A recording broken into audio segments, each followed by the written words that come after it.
Hello guys, welcome back to our channel. My name is Sonam Chauhan. तो आज की हमारी क्लास का टॉपिक है approach to the study of political science, जिसमें हम ट्रेडिशन एंड मॉडर्न बेस पर इन दोनों को डिस्कस करेंगे। और अप्रोच यानी कि भाई वो सारे उपागम, वो सारे माध्यम जिनके आधार पर हम पॉलिटिकल साइंस को स्टडी करते हैं। ठीक है, तो यूनिट सेकंड का ये टॉपिक है एंड देन क्लास आपकी 6 है। इससे पहले 5 क्लासेस हम ऑलरेडी ले चुके हैं, नहीं देखा है तो भाई जा करके क्लास को अटेंड करो। इंडिविजुअल प्ले लिस्ट आपको मिल जाएगी बी ए सेकेंड सेमेस्टर न्यू क्लास 2025 की, जो कि पेपर है आपका पॉलिटिकल थ्योरी एंड कॉन्सेप्ट। एक सबसे खास बात यह है कि ये जो क्लासेस है वो हिंदी इंग्लिश दोनों में ही हम इसको करा रहे हैं। तो हिंदी इंग्लिश दोनों के लैंग्वेज के जो स्टूडेंट हैं उनके लिए भी ये काफ़ी ज़्यादा वैल्यूएबल क्लासेस है। और अगर आप मास्टर कर रहे हैं या फिर आपका कोई अदर सेमेस्टर है और टॉपिक यानी कि जो पेपर है पॉलिटिकल थ्योरी एंड कॉन्सेप्ट्स है, तो ये वीडियो आपके लिए भी उतनी ही ज़्यादा महत्वपूर्ण है जो बाकी स्टूडेंट के लिए। ठीक है, तो चलिए अब आगे बढ़ाते हैं। बाकी आगे बढ़ाने से पहले वीडियो को लाइक कर देना, चैनल को सब्सक्राइब कर लेना, बेल आइकन को प्रेस कर लेना, ताकि हर एक वीडियो का नोटिफिकेशन आप तक पहुंचता रहे। और आप सभी जानते हैं आपको देखो पीडीएफ तो चाहिए, नोट्स तो चाहिए, तो हम इस वीडियो की हर एक वीडियो की जो पीडीएफ है वो हम शेयर करते हैं अपने टेलीग्राम चैनल पर। तो नीचे वीडियो डिस्क्रिप्शन में उसका लिंक मिल जाएगा और साथ साथ में हमारे इंस्टाग्राम का भी लिंक है, वहाँ भी हमें फॉलो कर लेना, क्योंकि वहाँ भी स्टोरी के जरिए काफ़ी सारी अपडेट है जो वहाँ पर हम डालते रहते हैं। ठीक है, तो चलिए अब क्लास को आगे बढ़ाते हैं। तो सबसे पहले बात करेंगे हम अप्रोच के मीनिंग के बारे में कि भाई बेसिकली उपागम का अर्थ क्या होता है। सो बेसिकली जो उपागम वर्ड है इसको जब हम डिफाइन करते हैं तो ये किसी विशेष परिघटना को देखने और उसकी व्याख्या करने के तरीके से हम इसको जान सकते हैं। यानी कि भाई पॉलिटिकल साइंस में बहुत सारी ऐसी घटनाएं होती हैं, परिघटना होती है, यानी कि वो घटना दोबारा से कोई होती है तो उसको एक्सप्लेन करना, उसको सर्च करना कि भाई ये क्यों हुई है, इसका मतलब क्या है, या फिर उसके रीजंस को स्टडी करना, ये सब क्या होता है, ये अप्रोच होता है। ठीक है जी, उपागमों में जितनी भी प्रॉब्लम्स होती हैं, यानी कि अप्रोच जितनी भी प्रॉब्लम्स होती है बेसिकली, और उससे संबंधित जितने भी आंकड़े होते हैं, यानी कि जो डाटा होता है बेसिकली, उसको उसके चयन के लिए जो कसौटियाँ होती हैं, ठीक है, उसको स्टडी किया जाता है। कसौटी का मतलब आप यहाँ पे समझ सकते हो क्राइटेरिया। ठीक है, जबकि विधियां आंकड़ों को लेने और उनका इस्तेमाल करने की कार्य विधियां, यानी कि जो हम मेथड का यूज कर सकते हैं वो किस में होता है कि well the legislation in the method of taking and using data. ठीक है, तो मतलब भाई जो अप्रोच होता है बेसिकली वो तो सर्च करना, कहाँ पे हम उसको सर्च करते हैं, उसका यूज़ कहाँ पे बेसिकली किया जाता है कि समस्याओं को समझना, देखना, उनकी व्याख्या करना और उनसे जुड़े हुए जो डाटा है उनको कलेक्ट करना। और बेसिकली जो मेथड होता है जो हमने अभी पिछले लेक्चर में डिस्कस किया है, मेथड ऑफ स्टडी, ठीक है, उनका उपयोग कहाँ होता है, उन सभी आंकड़ों को जो डाटा कलेक्ट किया है उनका इस्तेमाल करके पॉलिटिकल साइंस को स्टडी करना। ठीक है, चलिए कोई भी डाउट है नीचे कमेंट करके आप लोग बता सकते हैं। बाकी आप कहाँ से हमारा लेक्चर अटेंड कर रहे हैं नीचे कमेंट करके ज़रूर बताना और एक लाइक ज़रूर कर देना भाई। ठीक है, अब बात करते हैं परंपरागत उपागम। तो भाई जो बेसिकली जो उपागम है ना वो 2 टाइप में डिवाइडेड है, परंपरागत और आधुनिक, यानी कि ट्रेडिशन एंड देन मॉडर्न। तो ट्रेडिशन में यानी कि भाई जो सालों से चले आ रहे हैं पॉलिटिकल साइंस की स्टडी में, जो काफ़ी समय से यूज़ किए जा रहे हैं, और मॉडर्न जो रिप्लेसमेंट में नए आए हैं। ठीक है, तो परंपरागत में क्या होता है, परंपरागत में होता है पहला है संस्थानिक उपागम, यानी कि इंस्टीट्यूशनल अप्रोच। तो यहाँ इसमें क्या होता है कि यहाँ राजनीति का जो अध्ययन करता है वो व्यवस्थापिका, कार्यपालिका, न्यायपालिका जैसे राजनीतिक संगठनों की औपचारिक संरचना के अध्ययन पर बल देता है। ठीक है, तो इंस्टीट्यूशनल अप्रोच क्या करता है कि here the study of politics emphasise the study of formal structure of political organisations like administrative, executive and judiciary. तो जो संस्थागत है ये सारी क्या है, ये संस्था है भाई पॉलिटिकल साइंस की, ये अलग अलग तरीके से संस्थाएं हैं जो बेसिकली अपने अपने लेवल पर काम करती है। जैसे कि लेजिस्लेटिव का मतलब क्या होता है, वहाँ पे कानून बनाना राज्य में। ठीक है, उसके अलावा कार्यपालिका यानी कि एग्जीक्यूटिव क्या करती है, उन कानूनों को एग्जीक्यूट करना। न्यायपालिका क्या करती है, उन सभी कानूनों को जो एग्जीक्यूट हुए हैं उनको उनकी व्याख्या करना और सही तरीके से सब कुछ भाई सही तरीके से चल रहा है, मतलब जो भी कानून है ना उनके आधार पर दंड की व्यवस्था करना। ठीक है, तो ये सारी चीज़ें हो गई हैं। अब दूसरा इसमें आता है ऐतिहासिक उपागम, यानी कि हिस्टोरिकल अप्रोच। तो इस उपागम का विशिष्ट लक्षण अतीत या काल की चुनी हुई अवधि या किसी विशेष चरण के भीतर चुनी जो घटना या हुई जो घटनाएं हैं उनके क्रम पर सबसे ज्यादा बल देता है। यानी कि the specific symptoms of this approach is the emphasise of the sequence of elected period of past और time and within a particular phase. यानी कि जैसे इसका नाम है कि historical approach, so basically history में जितनी भी घटनाएं हुई हैं उनकी व्याख्या के लिए इस अप्रोच को यूज किया जाता है। ठीक है, अब भाई स्टेट में कुछ भी नया करना है तो सबसे पहले उस टॉपिक यानी कि जिस पार्टिकुलर टॉपिक को लेकर के कुछ नया अध्ययन करना है, कुछ नया कुछ भी क्रिएट करना है, उससे रिलेटेड जितने भी हिस्टोरिकल एक्टिविटी है उनको स्टडी करना बहुत ज़्यादा जरूरी होता है, इम्पोर्टेंट होता है।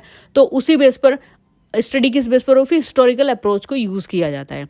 ठीक है, अब नेक्स्ट आता है समाजशास्त्री उपागम। तीसरा क्या है, समाजशास्त्री यानी कि सोशियोलॉजिकल अप्रोच, जिसमें आधुनिक व्यवहार परकवादी जो होते हैं वो दृष्टिकोण मनुष्य के राजनीतिक अध्ययन समाजशास्त्रीय पद्धति पर करता है, क्योंकि समाजशास्त्र में व्यापक रूप से मानव व्यवहार पर अध्ययन होता है जिसमें राजनीतिक व्यवहार भी सम्मिलित है। यानी कि सोशियोलॉजिकल अप्रोच में क्या होता है कि modern behavioural attitude studies human politics on sociological method because in sociology there is a widespread human behaviour study which also include political behaviour.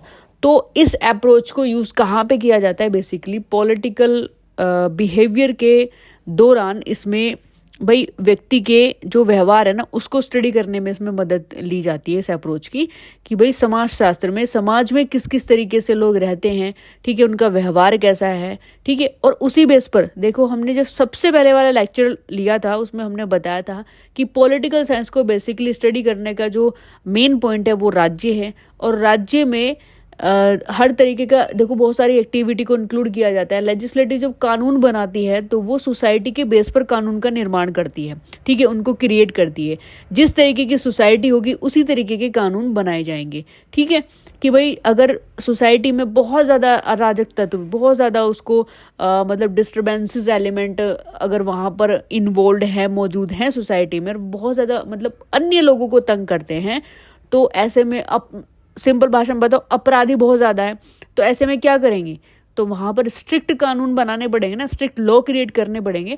तो सोशियोलॉजिकल जो अप्रोच होता है बेसिकली वो स्टडी करता है कि भाई जो मानव व्यवहार है उनके लिए, ठीक है। नेक्स्ट हम बात करेंगे दार्शनिक उपागम यानी कि फिलोसफर अप्रोच। तो राजनीति के अध्ययन के लिए सबसे पुराना उपागम दार्शनिक उपागम है, जिसे आचार शास्त्रीय उपागम के नाम से भी जाना जाता है। और यहाँ राज्य सरकार और मानव का राजनीतिक सत्ता के रूप में अध्ययन कुछ उद्देश्य नैतिक शिक्षाओं के साथ जुड़ा हुआ है। कि the oldest approach to the study of politics is the philosophical approach also known as the ethics approach. Here the state government and the political power of human being are associated with the certain objective moral teaching. ठीक है, तो भाई दार्शनिक उपागम basically इसको क्या बोला जाता है, इसको आचार शास्त्रीय उपागम भी बोला जाता है, इसको एथिक्स अप्रोच के भी नाम से जाना जाता है। और इसका मेन टारगेट क्या होता है कि जितनी भी मोरल एजुकेशन है, जो मोरल टीचिंग है, उनके आधार पर स्टडी करना, ठीक है। इसके बाद नेक्स्ट हम बात करेंगे कानूनी उपागम। तो इसके अंतर्गत राजनीति का अध्ययन कानूनी प्रक्रियाओं और संस्थाओं के साथ घुल मिल गया है। कानून और न्याय के विषयों को न्याय शास्त्र के मामले में ही नहीं समझा जाता, बल्कि राजनीति वैज्ञानिक राज्य को प्रभावी बनाने वाले भी इसको समझते हैं, ठीक है। लीगल अप्रोच कि under this the study of politics has been mixed with the legal process and institutions. The subject of law and justice are not only considered in the matter of jurisprudence but political scientific state are consider effective, ठीक है। तो कानूनी उपागम legal approach को study किया जाता है न्याय से जुड़े हुए मामलों की व्याख्या करने में, ठीक है, ताकि जितने भी रूल रेगुलेशन बने, लॉ को जब भी क्रिएट किया जाए तो वो आसानी से किया जाए, ठीक है। तो पॉलिटिक्स जो साइंटिफिक है बेसिकली उसको समझने के लिए कि भाई किस किस तरीके से लॉ को हम क्रिएट कर सकते हैं सोसाइटी में, राज्य में, इस आधार पर इस अप्रोच को यूज किया जाता है, ठीक है। इसके बाद नेक्स्ट इसमें आता है उपागम है, ये अप्रोच है, इसकी उत्पत्ति कहाँ से हुई। तो राजनीतिक विज्ञान के अध्ययन के लिए मानक उपागम की उत्पत्ति ग्रीक दार्शनिक प्लेटो के राजनीतिक दर्शन से होती है। The standard approach for the study of political science has been introduced by the political philosophy of Greek philosopher Plato, ठीक है। तो ये जो अप्रोच की जब बात करते हैं, तो जब आप प्लेटो को पढ़ोगे, उसके सारे जितने भी उन्होंने पद्धतियों को यूज़ किया है उसको पढ़ोगे, तब आपको पता लगेगा कि सबसे पहले ये प्लेटो के फिलोसफी में देखा गया है, ठीक है। इसके बाद आता है व्यवहारवाद, ठीक है। और ये जो व्यवहारवाद है बेसिकली ये आधुनिक जो अप्रोच है, जो मॉडर्न अप्रोच है, उससे रिलेटेड है, ठीक है। तो इसमें हम देखते हैं कि भाई जो बिहेवियरलिज्म है बेसिकली इसका मतलब क्या है, क्या क्या चीज़ें इसमें एक्सप्लेन की जाती है। ठीक है, ये मॉडर्न के अंतर्गत आता है आपका। तो यह राजनीतिक विज्ञान की एक बहुत ही महत्वपूर्ण धारणा मानी जाती है। इसका जो उदय है, इसके जो ओरिजिन है वो वर्तमान शताब्दी में ही हुआ है, यानी कि मॉडर्न में ही इसको माना जाता है। तो व्यवहारवाद सामाजिक विज्ञानों में परंपरागत पद्धतियों के विरुद्ध एक प्रतिक्रिया है। तो जितनी भी ट्रेडिशनल पद्धति हैं, मेथड हैं, उनके उनके अगेंस्ट या उनसे अलग होकर के, बिल्कुल उनके मतलब भाई उनके जैसा नहीं है, उनके अगेंस्ट ये एक पद्धति है, इसको एक धारणा है जो ये मानी जाती है। ठीक है, तो ये जितनी भी ट्रेडिशनल अप्रोच हैं, ट्रेडिशनल मेथड हैं, उनको बिल्कुल भी इम्पोर्टेंस ये नहीं देती है जो बिहेवियरलिज्म है। सो बिहेवियरलिज्म की जो नींव है वो Graham Wallas, Arthur Bentley, Charles Merriam आदि वर्तमान की जो शताब्दी है, जो प्रेजेंट सेंचुरीज है, ठीक है, 18 शताब्दी के बाद की जो सेंचुरीज है उनसे ये प्रारंभ माने जाती है। यानी कि ये सब क्या इसके सपोर्टर्स है। अगर हम ग्राहम वालिस की बात करें, आर्थर बेंटले हैं, चार्ल्स मरियम है, और भी बहुत सारे ऐसे थिंकर्स हैं जिन्होंने बिहेवियरलिज्म को सपोर्ट किया है। ठीक है, कि this is a very important perceptions of political science. It has emerged in the current century. Behaviorism is a reaction against traditional methods in social science. ठीक है, तो जो भी बिहेवियरिज्म है वो हमेशा एक अगेंस्ट रहता है किसके, ट्रेडिशनल मेथड के, वो उसको सपोर्ट नहीं करता है, वो अपने अलग, ये जो व्यवहारवादी बेसिकली ये एक अलग आइडियोलॉजी है। तो the foundation of behaviourism was placed in Graham Wallas, Arthur Bentley, Charles Merriam etcetera. ठीक है, at the beginning of the present centuries. ठीक है, चलिए अब नेक्स्ट हम बात करेंगे ये जो व्यवहारवाद है उसके सिद्धांत क्या है, कि प्रिंसिपल ऑफ बिहेवियरलिज्म। तो सबसे पहले क्या है कि व्यक्ति का राजनीतिक व्यवहार एक केंद्र बिंदु है, पर्सन पॉलिटिकल बिहेवियर ए फोकल पॉइंट। तो जो इसमें व्यवहारवाद में जब आप पढ़ते हो तो इसमें जो बेसिक पॉइंट है ना, जो मेन पॉइंट है जिस पे फोकस किया जाता है वो व्यक्ति है। ठीक है, व्यक्ति के व्यवहार के आधार पर ही चीजें स्टडी की जाती हैं। दूसरा है प्रयोग सिद्ध अध्ययन, इम्पेरिकल स्टडी। तो व्यवहारवाद में एक तरीके से प्रयोग सिद्ध अध्ययन भी होते हैं, यानी कि एक्सपेरिमेंट भी होते हैं। एक्सपेरिमेंट किससे होंगे भाई, व्यक्ति के आधार पर ही चीजें स्टडी की जाती है, उसका बिहेवियर है ना, उसका फिर इफेक्ट भी तो देखो राज्य पे किस तरीके से पड़ता है भाई। जैसे व्यवहार के व्यक्ति राज्य में एग्जिस्ट करेंगे उसी के अकॉर्डिंग फिर रूल रेगुलेशन को बनाना पड़ेगा ना। फिर आता है अस्थिर निष्कर्ष, यानी कि अनस्टेबल कंक्लूजन। ठीक है, नेक्स्ट आता है संरचनाओं, संस्थाओं और धारणाओं के अध्ययन का महत्व न होना, lack of study of structure, institutions and perceptions. ठीक है, और इसके बाद फिफ्थ पॉइंट आता है कि अंतरशास्त्रीय अध्ययन, इंटर स्टडीज। फिर आता है शोध संदर्भ, यानी कि रिसर्च रेफरेंस। तो ये जितने भी पॉइंट यहाँ पर हैं ये सब प्रिंसिपल्स हैं बिहेवियरलिज्म के। जबकि जब हम बिहेवियरलिज्म को स्टडी करते हैं इस बेस पर, इस अप्रोच के बेस पर पॉलिटिकल साइंस को स्टडी किया जाता है, कि स्टेट को स्टडी किया जाता है, सो बेसिकली सारे प्रिंसिपल्स को वहाँ पर फॉलो किया जाता है। ठीक है, नेक्स्ट हम बात करेंगे उत्तर व्यवहारवाद, यानी कि पोस्ट बिहेवियरलिज्म। देखो कोई भी आइडियोलॉजी होगी, ठीक है, अब जब वो रिप्लेस होती है तो उसमें कुछ ना कुछ कमी डेफिनेटली होती ज़रूर है, इसलिए रिप्लेस करके उसकी जगह पर एक नई आइडियोलॉजी, जैसे ट्रेडिशनल को रिप्लेस करके मॉडर्न आया। मॉडर्न में भी जब हम व्यवहारवाद को पढ़ते हैं तो उसमें भी कुछ ना कुछ कमी आती है। व्यवहारवाद तो फोकस करता है एक व्यक्ति के व्यवहार पर हम स्टेट को स्टडी करते हैं, बट ये कितना पॉसिबल है या कितनी इंपॉर्टेंस है इसकी, उसमें रिप्लेसमेंट होता है। फिर आता है पोस्ट बिहेवियरलिज्म। तो ये क्या कहते हैं कि व्यवहारवाद का जो विकास है, उत्तर व्यवहारवाद का विकास का जो श्रेय है वो अमेरिकी विद्वानों को जाता है। ठीक है, यहाँ पर भाई एक मिस्टेक होगी, यहाँ पे उत्तर लिखना याद नहीं रहा इस वाले पॉइंट में, तो सीधा व्यवहारवाद लिखते हैं। तो आप समझ रहे हो ना, यहाँ पे सिर्फ हम उत्तर व्यवहारवाद की बात कर रहे हैं। ठीक है, तो इसका श्रेय किसे जाता है, अमेरिकन विद्वानों को जाता है। The credit of for the development of post behaviouralism goes to American scholar. ठीक है, तो इन विद्वानों में डेविड ईस्टन को उत्तर व्यवहारवाद का जनक माना जाता है। तो डेविड ईस्टन बेसिकली ये व्यवहारवाद में भी आपको देखने को मिलेगा, बट बिहेवियरलिज्म की जब हम बात करते हैं तो डेविड ईस्टन सबसे ऊपर आते हैं। ठीक है, यहाँ तक कोई भी डाउट, क्वेश्चन, आपकी कोई ऐसी प्रॉब्लम, समस्या हो तो नीचे कमेंट करके आप लोग पूछ सकते हैं। ठीक है, लाइक तो कर दो भाई, अभी तक लाइक नहीं किया है, सब्सक्राइब नहीं किया तो ये तो कर ही दो। कि उत्तर व्यवहार जो है वो वास्तव में व्यवहारवाद के विरुद्ध एक प्रतिक्रिया मात्र न होकर एक ऐसा मार्ग है जिसका उद्देश्य राजनीतिक विज्ञान के शोध और अध्ययन को मानवीय समस्याओं से जोड़ना है ताकि सामाजिक स्थिरता की अपेक्षा परिवर्तनों को समझा जा सके। कहने का मतलब ये है कि भाई जो पोस्ट बिहेवियरलिज्म है, बेसिकली इसका जो टारगेट है वो ये नहीं है कि भाई उन्होंने व्यवहारवाद को रिप्लेस कर दिया या कि जो बिहेवियरलिज्म है उसको रिप्लेस करके एक नई विधि ला दी, एक नया मेथड ला दिया, एक नया अप्रोच ला दिया। उसका मतलब ये नहीं है। मतलब ये है कि उन्होंने एक ऐसा डायरेक्शन को क्रिएट किया है जिसका एक टारगेट है।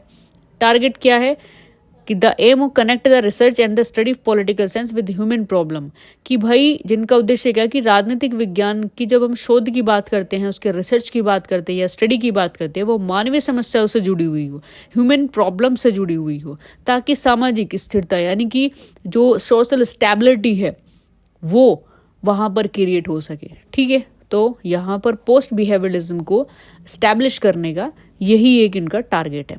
ठीक है, तो अब आता है क्वेश्चन का समय, जो कि हम लास्ट में ऐड करते हैं। एक या दो क्वेश्चन जो इंपॉर्टेंट है आपके एग्जाम के पॉइंट ऑफ व्यू से, उनको हम इसमें ऐड करते हैं ताकि आपकी जो एमसीक्यूज वाला जो पैटर्न है वो साथ साथ में तैयार होता रहे। ठीक है, क्वेश्चन है कि भाई ह्यूमन नेचर इन पॉलिटिक्स का रचनाकार निम्न में से कौन है।